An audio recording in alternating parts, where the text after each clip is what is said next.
अस्सलाम वालेकुम दोस्तों, पाकिस्तान बामुकाबला श्रीलंका सेकंड टी20 मैच में पाकिस्तान टीम में 4 तब्दीलियां की जाएंगी। आपको एक एक करके तब्दीलियों के बारे में बताते हैं। सबसे पहले जो तब्दीली होगी वो होगी अहमद शहजाद को बैर किया जाएगा और फ़खर जमान को खिलाया जाएगा।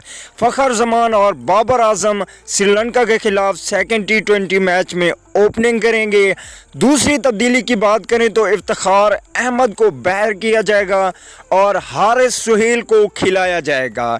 जी हाँ दोस्तों, ये भी बहुत बड़ी तब्दीली है। हारिस सुहेल सीनियर हैं, हारिस सुहेल को मौका देकर इफ्तिखार अहमद को बैर किया जाएगा। अगर बात करें हम तीसरी तब्दीली की तो वो तब्दीली होगी ऑलराउंडर की। मोहम्मद नवाज़ को एक बार फिर मौका दिया जाएगा और शादाब खान को बैर किया जाएगा। ये हो गई 3 तब्दीलियां। अगर हम बात करें चौथी तब्दीली की तो वो भी बहुत बड़ी तब्दीली है। इसके बारे में आप लोगों ने भी कमेंट करके बताना है कि ये तब्दीली होनी चाहिए या नहीं होनी चाहिए। वो तब्दीली है कि फास्ट बॉलिंग में फ़हीम अशरफ को बैर करके वहाब रियाज को मौका देना।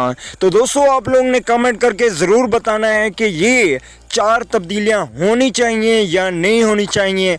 अहमद शहजाद, इफ्तिखार अहमद, शादाब खान, फ़हीम अशरफ को बैर करके 4 खिलाड़ियों को शामिल करना। फ़खर जमान, हारिस सुहेल, मोहम्मद नवाज़ और इसके अलावा वहाब रियाज को शामिल करना पाकिस्तान टीम के लिए ठीक रहेगा या नहीं, आप लोगों ने कमेंट करके ज़रूर बताना है। और सेकंड टी20 मैच कौन सी टीम जीतेगी, श्रीलंका या पाकिस्तान? अगली वीडियो तक के लिए इजाज़त दीजिए। अल्लाह निगहबान।